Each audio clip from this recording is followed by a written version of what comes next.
about real estate, I'll go, okay, go ahead, give your pitch. And then I'll say, then I'll critique them and I'll ask them questions. And it's like, ooh, yeah, and then I start to kind of go on the educate. So, yeah.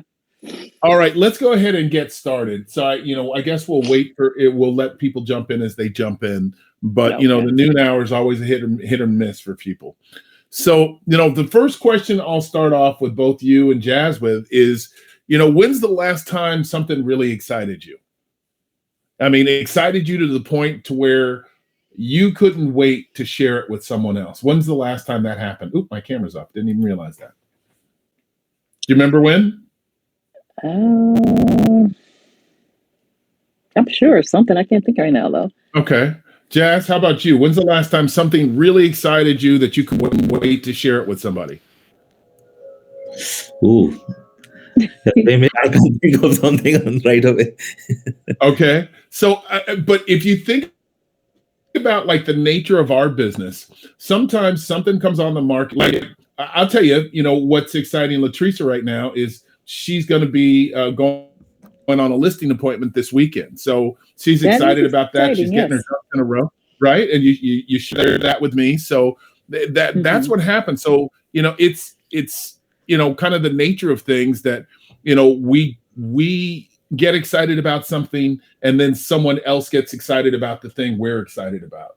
And that's kind of what the basis of scripting and dialogues are all about when it comes to something like real estate or something that has a sales aspect to. So when we take the time and energy to really kind of share or implement a concept with other people, and somebody's putting trust in your excitement, that's when we start to create selling opportunities.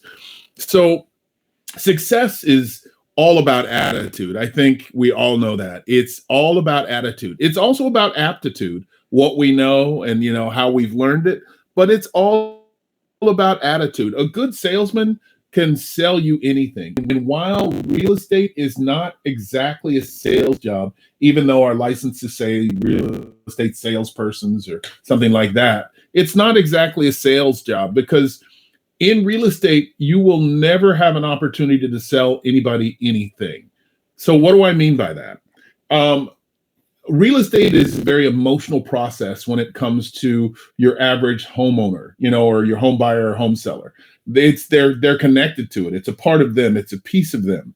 And even when you take someone out, if they don't feel it, if they don't love it, if they're not experiencing it in a way that's visceral, that they can see themselves in the future, they're more than likely not going to buy. So it doesn't matter what you say. There's no connection to them and the thing you're selling, which is why I said you'll never sell anything, but you can help people to experience the lifestyle that they're looking to go.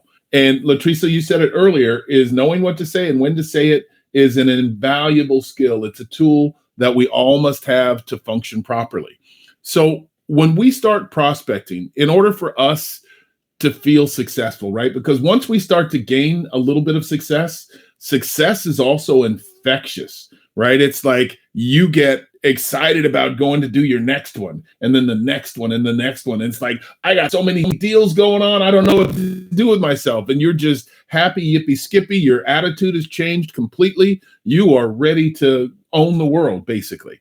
So, that's how we measure and track our progress is, by our momentum. And where we have difficulty most often is how to get the momentum started. It's like getting out of bed on a cold day. I mean, I'll tell you, this morning we were talking earlier, it's been cold here. And, I normally don't have the heat on, even when it's chilly, because there's the blankets take care of that, right?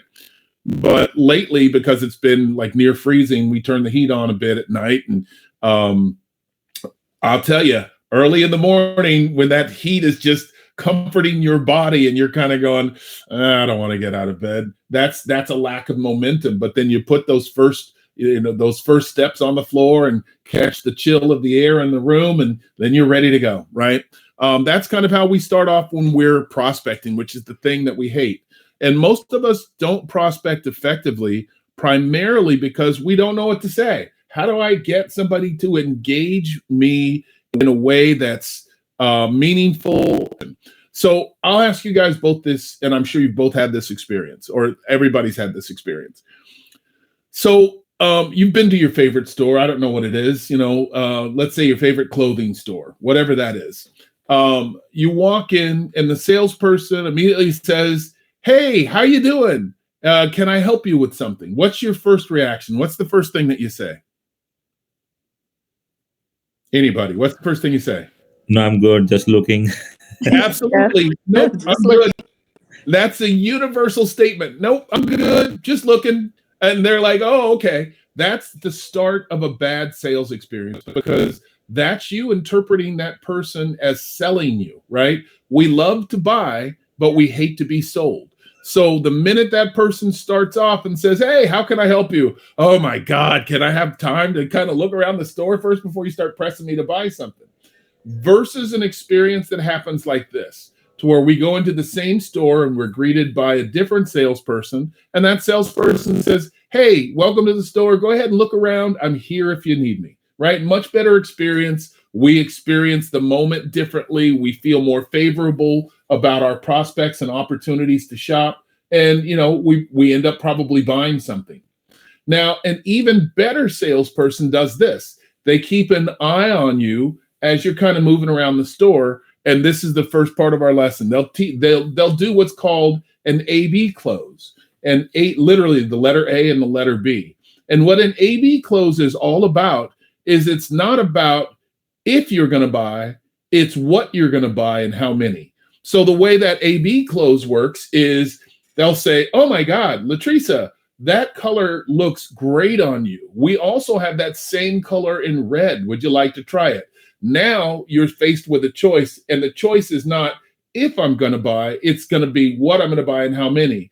And when we have those types of experience, more often than not, we end up leaving that store with more than what we planned to buy, because we had a good selling experience or a good sales experience.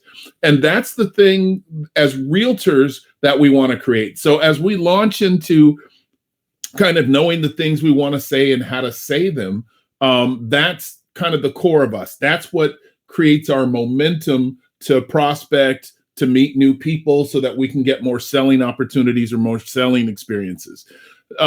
So feeling guilty or feeling remorse about not prospecting takes more energy than it takes to prospect, right? We tend to beat ourselves up about, "Man, I should have prospected today," or "I know I need to call," or "I got to do some things to get into business." And we start to criticize ourselves internally about the lack of momentum. And all that energy that we waste criticizing ourselves about the lack of momentum, we would have saved so much more energy if we'd just done the thing. Even if you do the thing poorly, it still trains your brain and trains you to think about what your objective is for the day, the week, the month, the quarter, and the year. Okay. So it's always a good idea to kind of get your mindset started with the calendar, and then we start to focus in on the things we're going to say and what's purposeful or not, right? So question for you guys. First of all, how many of you have dedicated scripts that you use when you're reaching out to new buyers or new sellers? Hey, Brandon. Nobody has. Hey, D, how are you? I'm well, thanks. How are you? Great, thank you. Good. I use in terms of your question, to your point, I think it's a great idea, and I'm guilty now. I used to years back. Mm-hmm. And I'm finding that it's funny you said that. I'm finding that I should go back and revisit some scripts, because that usually gives me the best dialogue and train of thought versus trying to wing it. 100% of the time, right? I mean, we all have favorite actors and actresses, or go to plays or movies or things like that. Can you imagine what a horrible experience it would be as if the actor in the middle of it was going, "Oh, wait, what else are I going to say? Hey, can I do that over? Can I start over?" That'd be a horrible experience. Most actors and actresses and actors practice on a daily basis, even if they know the routine by heart, verbatim. They continually work on how they emote, what it's going to sound like, the message that they're delivering. And in many ways, salespeople are actors in a sense. Part of acting is all about influence. We were talking about this in an earlier class. is how do we influence others, right? And it's the words that we say, it's the excitement that we generate behind the message we're trying to deliver that gets them buying into the thing, right? If we're kind of, tenuous in what we want to say, and I think so, and I'm not really sure, we hardly sound like professionals. We sound like someone who's kind of as in the dark as they may be. So one thing I suggest all the time, no matter where you are in the business from an experiential level, is role play every day. If you don't have a role playing partner, use the mirror, but find somebody that you trust who will evaluate you critically and say, that was great. I bought everything you were selling, or yeah, that kind of sucked. You sounded like a used car salesman. And I'm not throwing used car salesmen under the bus, because some of them are great, and you leave with a jalopy and you're kind of going, oh my God, why did I buy this thing? This thing is junk. So it's always a good idea to have an accountability partner. You guys hear me talk about that a lot. Working with someone else gets us out of our own head. It allows for us to be accountable to someone who will say, nope, you said you were going to do this thing today. Why didn't you do this? Or you said you were going to kind of perfect your dialogue for this thing. Why haven't you done it? It's that thing that motivates us. Unfortunately, in this business, we work alone quite a bit, and working alone doesn't allow the synergy of another human being to kind of help push us along. And we all need that internal motivation. When we worked a job, the internal motivation we had was that paycheck that happened at the end of the week or end of the month, or how often you were paid. It's that thing of, even if you were less than motivated to go, you're like, oh my God, I got to get up. I got to go to work, because the motivation was money.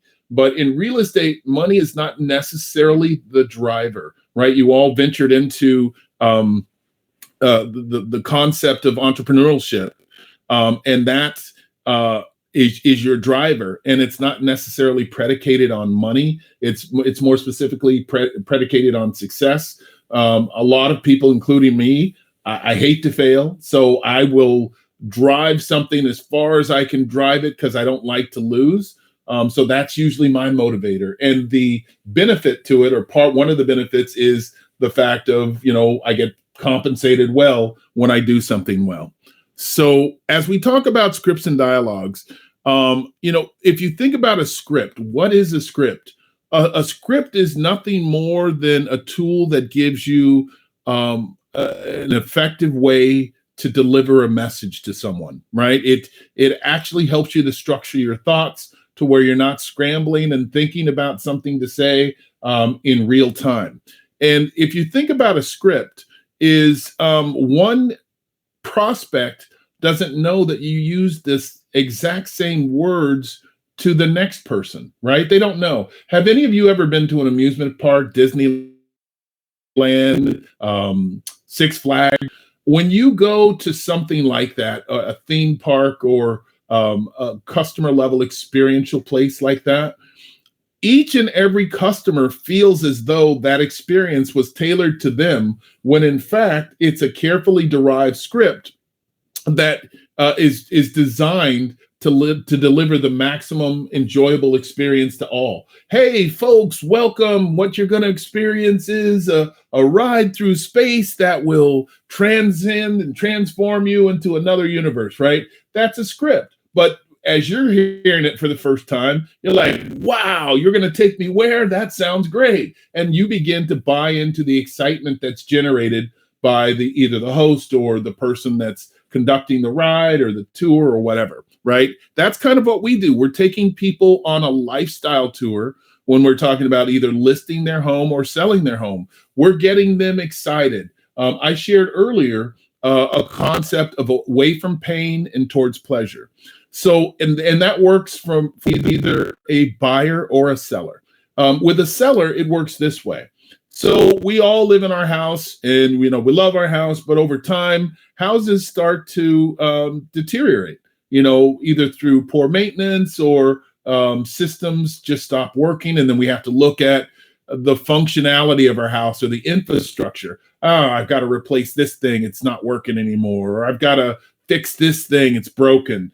Or we start to think about, the functional utility of the property itself.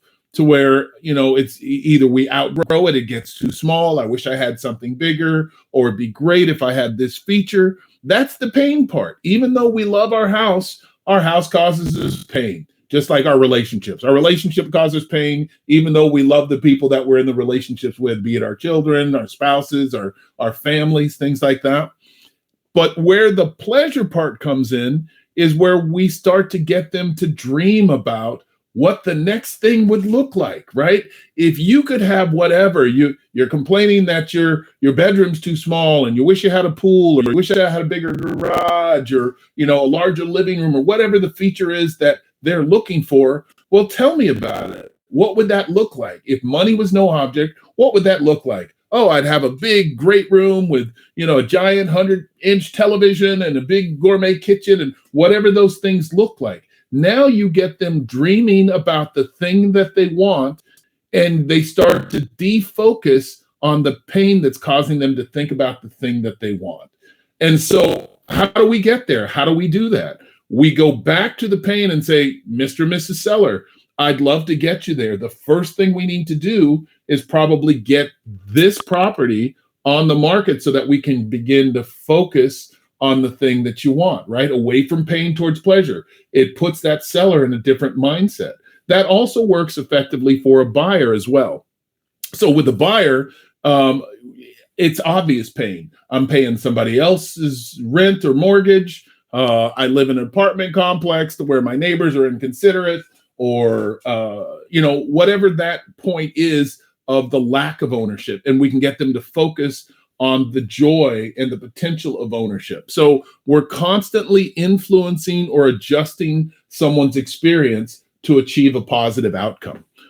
So that's what we do with scripts and dialogues. We become masters at that language, right? Again, nobody knows that you used the same dialogue on 2 people ago. Nobody knows it. There's a script that I've used for more than 20 years, which is about when, if I meet a buyer and they start to get excited and they want to go out and look at everything. And my script for slowing them down is always this: Mr. and Mrs. Buyer, I'd love to take you out, show you something that you absolutely fall in love with, but I'd hate to do that before we actually speak to a lender.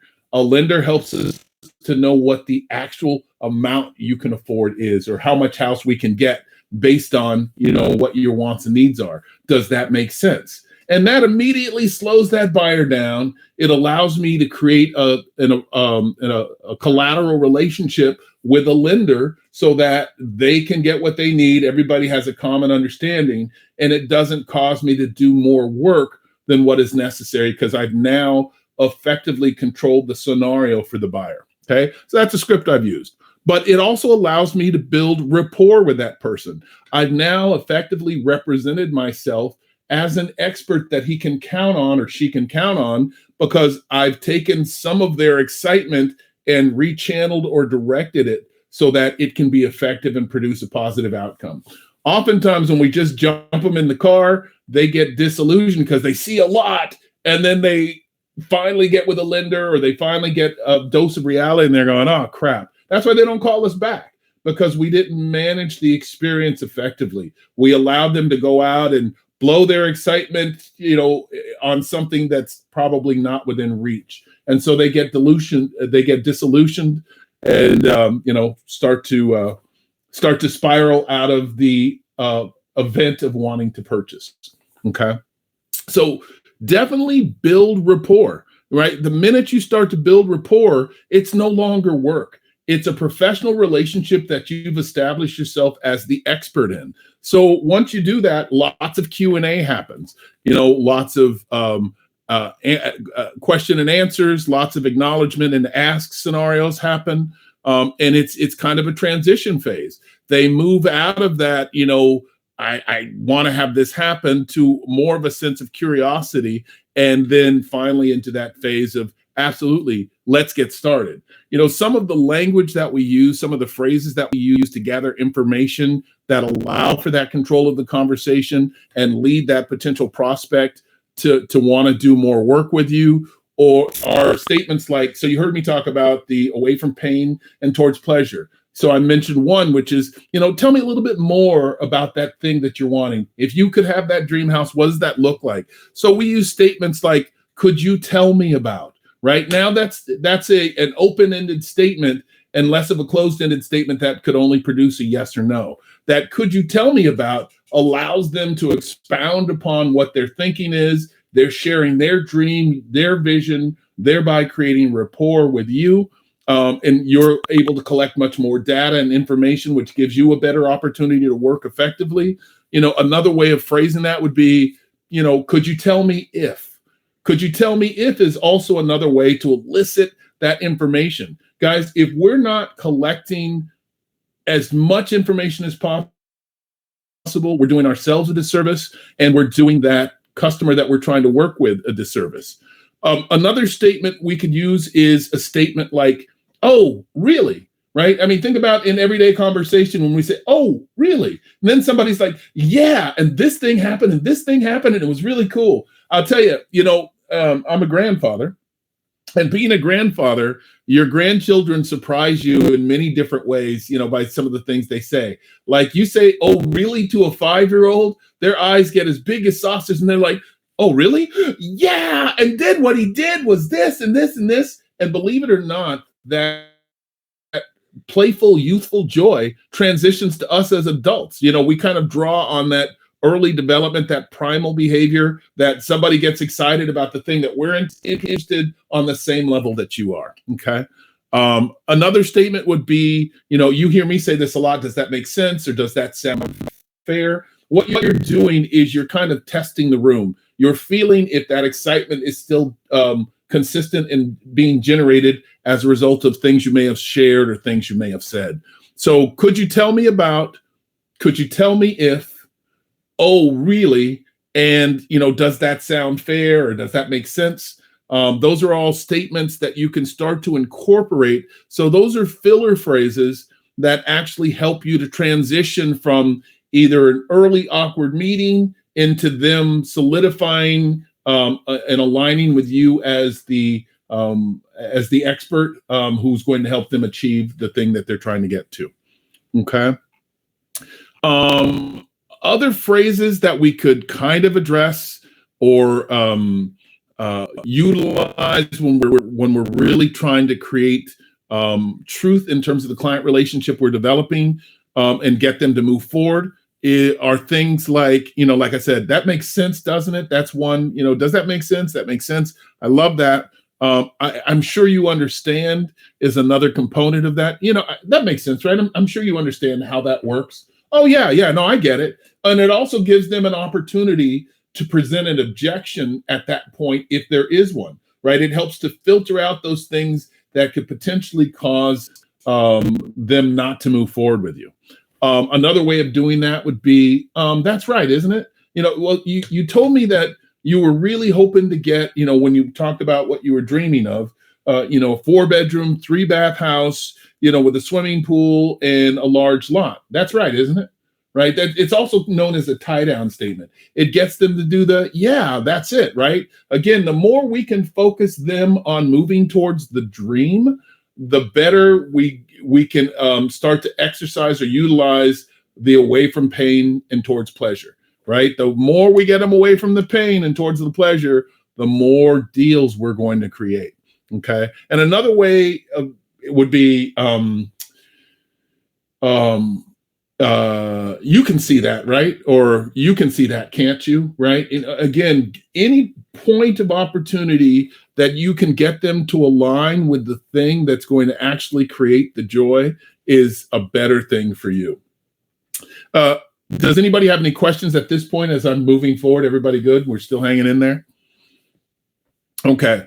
So things that you really want to do as we're starting to exercise and utilize some of this language is you want to be consistent in your behavior. I started off with that, which is more often than not, we don't do the things we say we're going to do. We beat ourselves up for the things we didn't do that we said we're going to do. And that creates a loss of momentum or energy. And we end up doing nothing either way. So now we're feeling guilty and we didn't do anything to, that we were supposed to do. So you've got to maintain your momentum. And sometimes maintaining your momentum as an individual is not always the easiest thing that you can do. So a couple of ways are doing that. So is everybody familiar with the 10 commitments, which I'll go over? So the 10 commitments that are to you and to no one else. If you guys have a pen handy, write it down. Since you're on a computer, you can open up a separate window and open up a Word doc. But these are things that you should all know and exercise and utilize every day. Keep in mind, guys, we're all familiar with it. The world beats us up every day, and particularly in the real estate world. Business is slow for everyone for different reasons. Those slow times cause us to prospect even less because we start to align with the data that we hear that's in the universe, which may or may not be true, right? Because I can tell you for sure, business transacts every single day. It's just not with you. So, and that's not meant to be rude or harsh. It just means, how can you amp up the things that you need to do to be more effective? So those 10 commitments that are solely for you, the things you're committed to, are one, if you reading your business plan in depth every week. If you haven't developed your business plan, you're kicking your own ass. No better way to say it than that, right? You're beating yourself if you haven't created an actual external business plan. That's a must, guys. Every company on the planet that is successful, that does business, starts with a real business plan, not in your head, which is a movable thing, something that's on paper that can be manipulated. I talk about this almost in every class I do about a business plan, because that's your guide, that's your roadmap to success. So commitment number one to self, reading your business plan in depth every week. It allows you to make adjustments in real time because you're seeing the things that work, that are generating the results that are necessary for you to be successful. And it allows you to jettison the things that aren't working and are either causing you difficulty from a price perspective, from an execution perspective. So read your business plan every week in depth. That's commitment number one. Commitment number two, there are 5 equities to self, 5 equities to you as a human being. One is your physical health. Be mindful of that, guys. That's precious. That's the thing that keeps us up. That's the thing that, keeps us whole is that physical health. That means, I myself am guilty of this. I do a lot of sitting because of the nature of how we communicate, like through Zooms and things like that. So my mobility has changed over the last couple of years because I spend a lot of time on my 6 o'clock. So, I've made a commitment in 2023 to my physical health. I do what lots of people do. I joined the gym, hired a personal trainer. I'm doing those things to kind of keep my physical shape. You get past a certain age window and things start to fall apart rapidly. So I'm trying to stave off some of those things. The other thing is your mental health.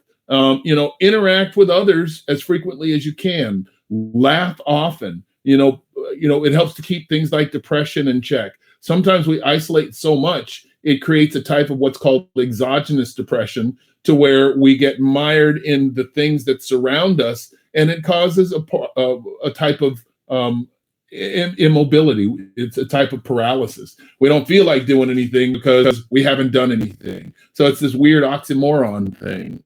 But address any mental health issues you have. You could be going through personal issues in your life that are things that need to be tackled. Sometimes those personal things can, stall or completely collapse your business because we get so hyper-focused on those things.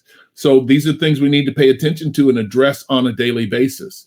Another one of the 5 equities is your spiritual health. Whether you believe in a higher power, whether you believe in a universal experience, whether you're just existential, it doesn't matter. It's addressing the thing that continues to drive you as a human being on a daily basis. The 4th thing is your family and friends, right? Love and love often. Appreciate the people who are in your world, because sometimes it doesn't feel like those people are supportive of you, but they absolutely are. And the more opportunities you have to spend and address the people that you love and that love you, the happier we'll be. And it addresses a couple of those other things like mental and spiritual health. We need allegiances as human beings. we're that connected type of entity or that connected type of being that needs to interact with other people to feel whole. And then finally, your financial health, right? We talk about real estate as though it's all about the money, but realistically, it's not. It's about so many other things, but we want to make sure we're fiscally and financially whole so that we can continue to do the things that support and drive us, and keeps us happy in life. So the 5 equities, again, are physical health, mental health, spiritual health, family, and financial health. Okay. So, make sure that you address each one of those things and write out what you actually want to achieve through each one of those 5 equities. Another commitment is maintain a positive attitude every day. I started this off by saying attitude is everything. That's the driver of. If you're excited and enthused about something or someone else is going to glom onto that excitement. It's infectious. If you've got a crappy attitude or a negative attitude because you haven't had anything going on, I'm telling you right now, hands down, it will infect anybody else you come in contact with. So if you are going to meet a buyer and you haven't had a deal in a while and you're kind of feeling like, yeah, they're probably not going to buy anyway, that's going to translate to them all day long. So maintain a positive attitude every day. What are you willing to do to make that happen? Okay. And how is my attitude going to reflect on someone else or something? Utilize the mirror every time you're getting ready to go and meet someone. When I'm actively prospecting or going to meet a customer, I get there early. I'll spend a half an hour in my car so that I can make sure my brain is in check. I'll look in my mirror. I'll say words out loud so I can check what my facial affect looks like, because your face is the key to everything, right? Your body language says a lot, even if your words don't. So you want to make sure those things are in check. Being positive is clearly what helps to drive the success of you. How many of you follow your schedule, or how many of you have a schedule, which is kind of part of your business plan too, that you can follow on a daily basis, right? Let's say, well, who am I seeing today? What are the activities that I need to perform today? What are the things that I'm doing? And it's important to be flexible, but you need to follow your schedule at least 80% of the time, in my opinion. Anything less, you're absolutely cheating yourself. Okay. As best as you can, sometimes it's difficult. Keep your personal life and your business life separate. Sometimes it's difficult. We blur the lines as realtors all the time because we're interacting with someone else and developing relationships, but sometimes we think the relationships we're developing are new friends. And in fact, they are not. Sorry to burst your bubble, guys. We are not collecting new friends. We're in friendly business relationships with others to achieve a common goal, but they're not our friends. Sometimes it may blur into that. I'm not going to say don't ever become a friend with a customer, but that's not your purpose, right? My doctor and I are friendly, but we're not friends. I'm not going to my doctor's house for dinner parties and things like that. We're friendly, but we're not friends. My lawyer, we're friends, but not friendly. So maintain a separation of your personal life and your business life for more than one reason. Sometimes we just have a bad friggin' day, or sometimes we have disagreements with the people that we love, and it bleeds into our business life. Again, that goes along with the bad attitude. Now we've created a bad attitude as a result of something that went on that was personal and not professional. Okay. Commitment number 8 is commitment number 7 is develop your skills daily to the highest level possible. You guys hear me talk in every class or in every meeting I do. You should be reading something real estate every single day. It's not an optional, it's not an elective, it's a mandatory. That's your stock and trade, is knowing what's going on in the industry in which you serve. And if you're not reading something every day, you're not developing your sales skill. Part of developing your sales skills is, if you haven't done a contract in a while, do a sample contract weekly. Find something that just came on the market and write an offer to it. It's not that you're actually submitting it, but it keeps you in the practice of writing and negotiating. So, develop your sales skills to the highest level every single day.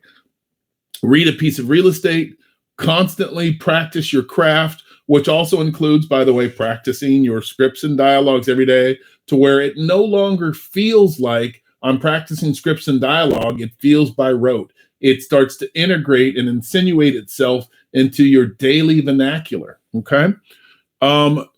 Work literally 40 hours a week, guys. And I'm gonna retract that a bit. So real estate at one time was absolutely a full-time job, because we did not have tech that was supportive of some of the tasks and behaviors that we do.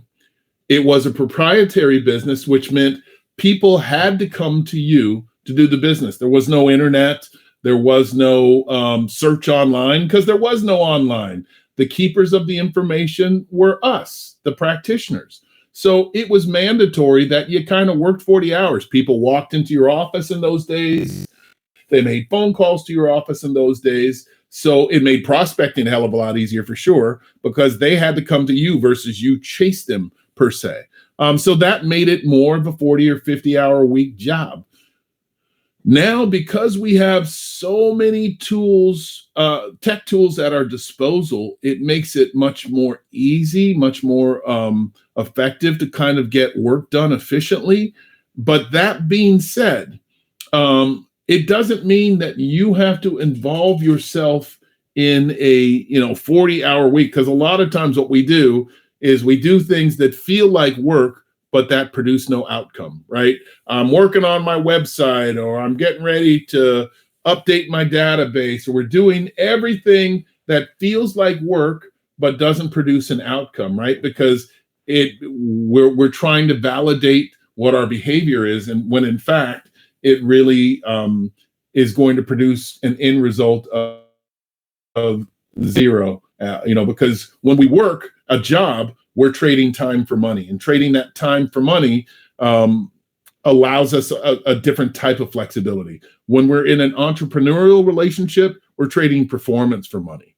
So when I retracted, what I'll actually say is be more effective in the hours that you commit to every single week. So make sure you're prospecting in order to meet your goals and your needs. Make sure you're following up on leads to make sure that you're getting enough business to where you can feel whole.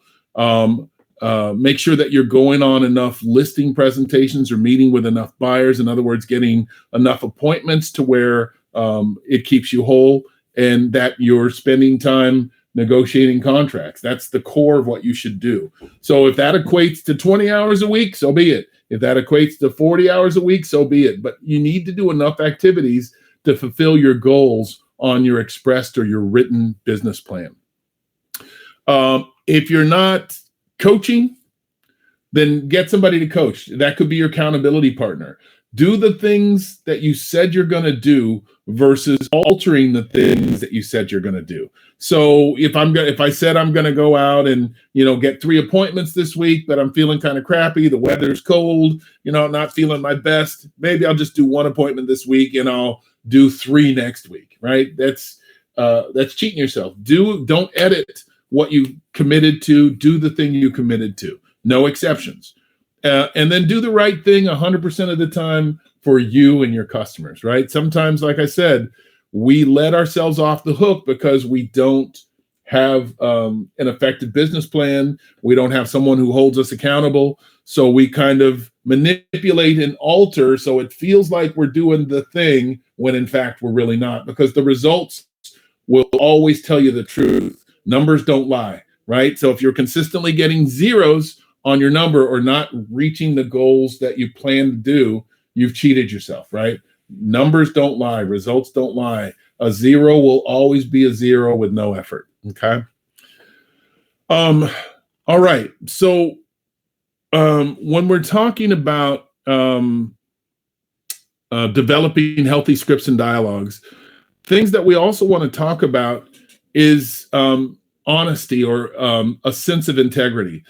One key reason why agents or people in this line of work don't prospect effectively is, as I said earlier, that bad sales experience makes you feel disingenuous. It makes you feel less than honest. And it's only because you haven't rehearsed your scripts and dialogues enough to where they feel genuine and they feel purposeful. And there is a weight behind it that is going to facilitate a positive outcome for your customer. That's why we don't. That's why we don't utilize scripts effectively, or we'll use them half-heartedly because we're trying to avoid a bad sales experience like we may have had at some point. One key of doing that, we talked about building rapport already, but it's exercising this more often than this, right? Using your listening skills versus how much you can talk or out-talk that person. When we tend to out-talk, right, we tend to create more of a dynamic of us talking ourselves out of an opportunity, because sometimes we talk so much and we don't allow for that opportunity for them to inject or interject, kind of what they're truly wanting. It ends up being a poor experience. The other thing is learning the habit or the art of mirroring. I'm sure you're all familiar with that or have heard that term. What mirroring is literally what it sounds like. If they're talking loudly, you talk loudly. If they're talking kind of at a whisper or they lean into a conversation, you're leaning in or talking softly in that same method. And we're doing a lot of mirroring so that we're aligning with them. And again, it's something that we practice because when you first start off doing something like that, it feels a little dishonest. And it's not. It's a style of communication that we develop in order to be successful in a business like this. We also learn how to use leading questions, and we do a lot of answer and ask, right? Less closed-end statements and more open-ended statements. Let them talk. Again, asking questions in a way to where they can expound on an idea or a concept to where you're gaining lots of information. And the truth is, particularly as we're prospecting, the ultimate goal is don't stop until you get an appointment.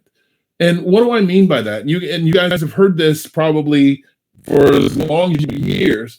Is there are lots of coaches out there that'll teach you go out and knock 50 doors and don't stop until you've knocked 50 doors, or make 70 phone calls today, or whatever it is. And that's just a function of numbers. And while this is a business that's loosely based on a function of numbers, the fact is I can make 70 calls.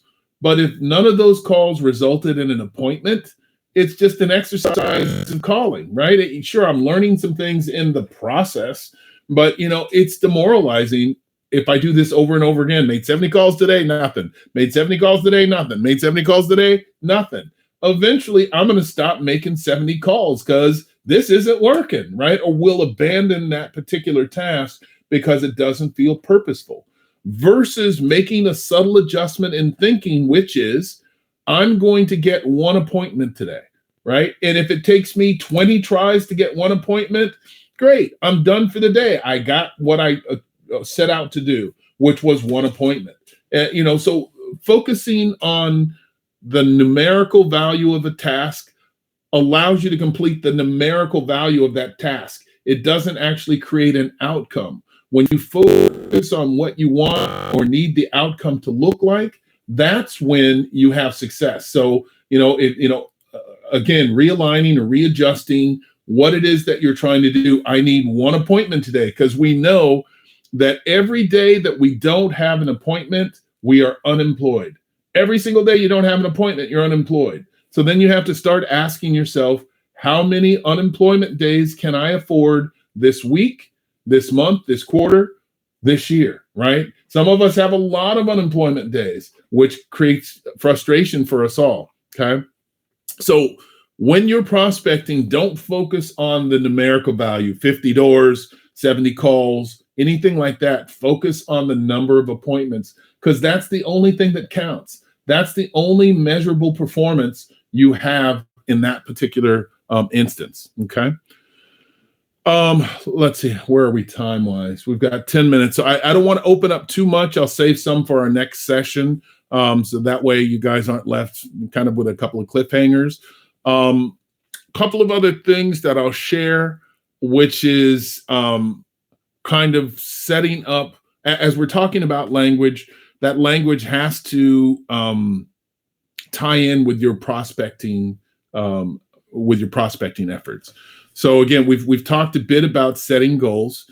Again, if you've done your business plan, you'll know how many transactions that need to happen each and every month that tie into your quarterly goals, your biannual goals, and finally your annual goals.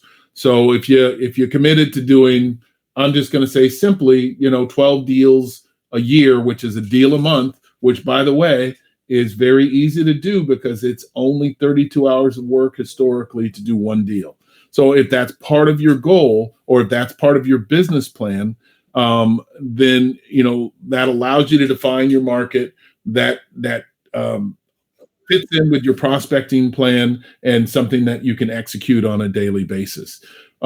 You also need to be building your database every single day. I've given you guys some quick tips on how to build your database quickly. And it's not always about friends and family, but I will share 2 things that I recommend all the time. And I tell you, they work like gangbusters. They really do. You just have to be able to do them and do them consistently. One, which is meeting more business owners than customers. A quick way to build your database is by meeting business owners. Most of you should be executing some type of newsletter. I know it sounds super old school, but we are creatures of information content. Information is currency, and we're constantly trying to trade currency. So as you look at something simple like a newsletter, the purpose of meeting a business owner is so that you can use that business owner in your newsletter, right? Hey, Mr. and Mrs. Restaurant owner, man, your food is fabulous. I love eating here.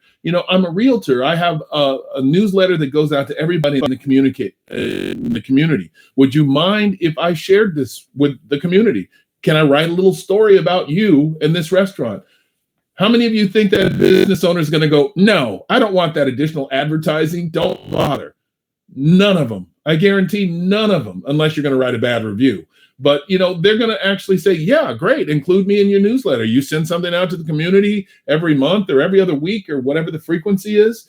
They're going to love you. They're going to think, oh, my God. Now that speaks to the lifestyle part of what we do business wise, because it gives someone an opportunity to retain that newsletter. It's not just a real estate driven piece. It's also a local community piece to where they're going, oh, wow, somebody's endorsing Joe Smith's restaurant. We got to go try it. And by the way, Mr. and Mrs. Restaurant owner, would it be okay if I included a discount coupon, a 5% off, if they present this ad, whether it's electronic or whether it's paper? If they present this to you, could they get 5% off? Of course.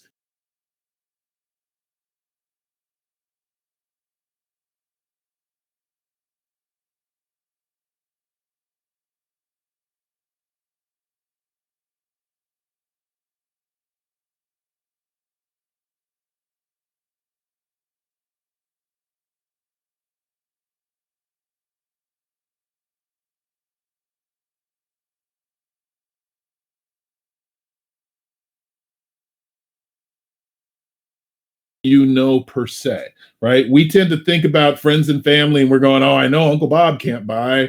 And my cousin Sally, she's broker than me. She can't buy either, right? We start to think about those things and we check those people off because we're thinking, I know them personally and they're in no shape or condition to purchase or sell a piece of real estate. But it's the people that they know. Right? That's who we want to get after. That's how we build our database. Hey, cousin Sally, help me out. Tell me about the people that you know that may want to transact real estate with me, right? And for you just sharing that person's name, I'm going to give you this thing, a $10 Starbucks gift card, a $10 Target gift card, a $20 Walmart card, whatever it is. You give them that thing immediately, and conditionally what that creates is a token economy behavior. They now get addicted. Oh, wow. Brandon just gave me a $10 Starbucks card just for giving him someone who may want to transact. You don't want to wait until that person actually gets into some type of selling opportunity with you. You want to actually reward that person right then and there, because that behavior conditionally creates them coming back for more, right? It feels like it's really small, but they felt rewarded immediately. That's immediate gratification. And you may give them something bigger when the person actually does sell. But what you've done is you've created a condition to where they're going to go, oh yeah, and I forgot about this guy at my work who wants to do this thing. Again, token economy, another Starbucks gift card, another Target gift card, another Walmart gift card, whatever it is. The more you can immediately gratify someone, the more they're going to keep coming back. And now they're an evangelist for your business with very little money spent. And now you're gaining control of your database. So make sure you're replenishing or building your database every single day. These are immutable tasks that you can't avoid, guys. The more you avoid them, the more your business is going to collapse or contract. Gosh, just lost my train of thought. I hate it when that happens. Oh gosh. Initiating. Oh man. Wow, it just jumped out of my head. You guys have those days when that kind of happens and you just don't even know why. It's like, I was going here and I forgot where I was going. Okay, effectively handling inbound calls that come to you. Oh, that's what I was thinking of. Sorry, couldn't think of it. Lead management is sometimes we don't mind our leads effectively because we don't believe they're leads. So I think you all know that a lead doesn't start off as a lead. It starts off as a suspect. Then it turns into a prospect. Then that prospect turns into a lead. And then that lead turns into a customer. So it's several phases, but sometimes we affectionately lump it all as one thing. We'll either say, oh, my client or my potential client, when in fact, there are different nurturing tools that happen at each stage. So when it's a suspect, it's the text prospecting things that it's like, hey, D, I sent you this thing. I know you're probably super busy. I get it. I get that way myself. I just wanted to reach back out. I'll keep reaching you until I get you, right? That kind of thing, which is basically that person saying, I'm not going to take no for an answer. That's pretty much what it works out to be. I'm not going to take no for an answer, but he's hit me politely. He's I keep saying he, it could be a female too, but that person is acknowledging and addressing the fact that they know I'm busy, or at least that's the general assumption. They really have a product or service that they think is invaluable to me and my business, and that they're going to keep reaching out until I say no. And that ties in with a lot of what I do from a real estate perspective, which is if I'm calling a potential prospect or if I'm trying to manage my database, I'm literally going, hey, Brandon, listen, I left you a message the other day. If you don't want to use my service, that's fine. But, I can't let you go until I actually hear from you. So appreciate a return phone call or whatever, and then people usually will call you back and they'll go, oh yeah, hey, I'm busy, because I'm touching on that guilt sensor, right? It's like, oh my God, I acted poorly from a business model and I didn't return someone's call. And people, it's a subtle guilt that happens, but it usually causes people to return that call and go, oh my God, my phone was broken. Or, and these days we can't say, oh, the phone was off the hook, because we have a tool that follows us around. But literally think about how that works in your life when you've called or text somebody who's not returned your call. And then finally you go, I'm pissed. If you don't call me back, I'll never talk to you again. They're like, oh my God, my phone was broken. Sorry, I didn't see your call, or my battery died, or I was in the shower. They'll have some excuse, but they will usually return your call. And it kind of falls into that. And then finally, prospect for what's happening in the world now, right? Certainly we always exercise old school prospecting methods because they still work, but definitely focus on the things that happen in life right now. So I'll use that as a natural stopping point, and then I'll continue this in next week's session. But does anybody have any questions or anything they want to add before I turn you all loose? Hey, Dee, I have a comment and a question. Sure. Thank you very much for your generous time today. As always, you're a walking encyclopedia of knowledge. Thank you for that. It's very, very good. Question being, do you have a current business plan template that's interactive, like a spreadsheet you can go in and plug and play numbers and adjust them? I do, and I will share that with you. Awesome. Thank you very much. You're welcome very much. Anybody else? Can I get one of? Yeah. Can you share that with me as well? I will share it with everybody in the call. Thank you. Awesome. Cool. Thank you. All right, guys. Until next week, go out and make it a solid week and do good business. I'll talk to you soon. Hey, do you have a couple of minutes? Yeah, sure do. After this call? Absolutely.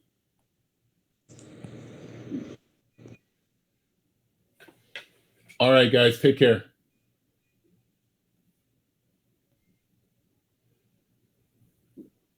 You still with me, Jazz? Yeah, I'm still here. Okay. What's happening? One second. Okay.